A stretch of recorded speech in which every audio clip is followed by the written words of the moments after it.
Greetings, friends. I am Vitaly Portnikov.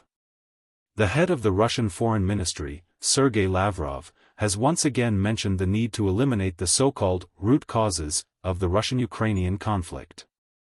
He asserts that the American administration now realizes the importance of guaranteeing that Ukraine will not join NATO, and also that the lands where Russians have lived for centuries must be Russian again.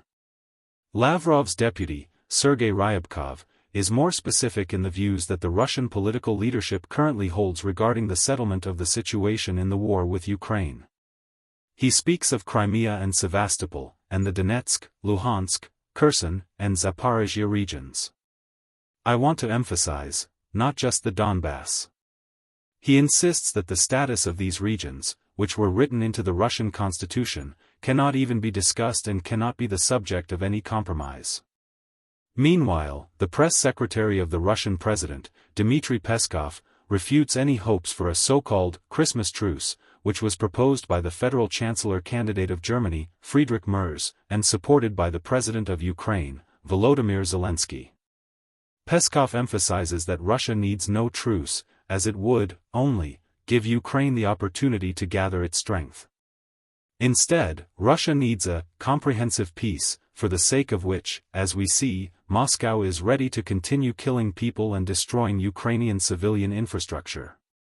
All these statements by Russian officials, with which we will have the opportunity to familiarize ourselves the very next day after the negotiations in Berlin between Ukrainian President Volodymyr Zelensky, European leaders, and special representatives of the U.S. President-elect, Steve Witkoff and Jared Kushner, testify to the fact that the Russian leadership has no real desire to negotiate an end to the war. At the very least, when it comes to the Ukrainian regions annexed by Russia, Moscow will insist that the Ukrainian army leave these territories, and that the West recognize them as subjects of the Russian Federation. This, of course, narrows the possibility of any realistic agreements with the Russian leadership that would actually envision ending the war in the foreseeable future. Then, naturally, the question arises, on what do representatives of President Trump's administration base their views, when they speak of President Putin's readiness to end the war? On what does Trump himself base his position when he convinces journalists that Putin wishes to end this war?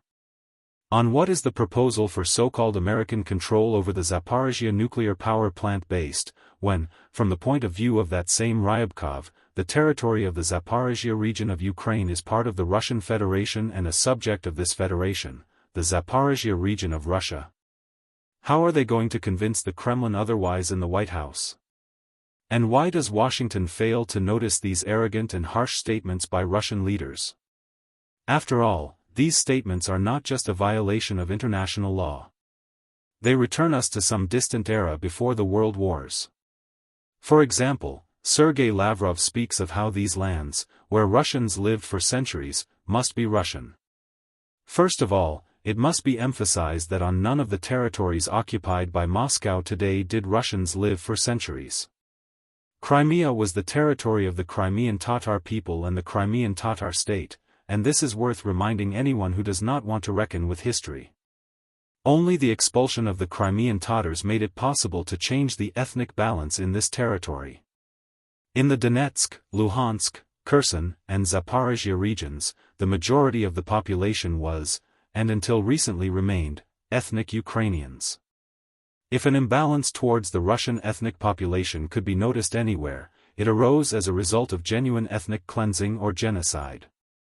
Such as, for example, the Holodomor of the 1930s. These are definitely not ancestral Russian lands, unless you consider the Russians to be the Ukrainians themselves, which is what they are trying to do in the Russian political leadership to justify their right to war, annexation, and the expulsion of the indigenous population. But the very fact that the annexation of territory is justified by ethnic claims returns us to times when no international law existed at all, and the master was the one who could conquer territory by force. After all, on the territories of the modern Russian Federation, ethnic Russians also did not live for centuries. In Siberia, absolutely different peoples lived, who were driven from their territories after the attacks of Yermak's detachments and the arrival of the Russian Imperial Army. Or the Kaliningrad region of the Russian Federation, which was obviously the ancestral territory of Prussia, where Russians began to appear only in the 40s and 50s of the last century.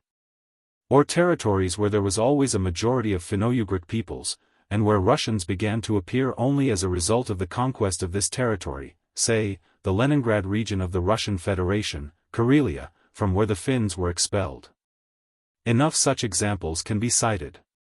But people say that in many regions of Europe there were such changes in the ethnic composition of the population in those or other territories. There were, but no one fights for these territories today, justifying it with the right of blood and soil. This is a Nazi slogan. A slogan of the one whom Putin, Lavrov, Ryabkov, Peskov, and other Russian war criminals are trying to emulate. The slogan of their idol, Adolf Hitler. And so, how do you intend to negotiate peace with those for whom Hitler has become a true political icon? Thank you, friends. Stay on this channel, subscribe to it, subscribe to my social networks, and to the Patreon and Buy Me a Coffee channels, which help develop these resources. Use the sponsorship function on YouTube itself. Victory and peace to you. Best of luck.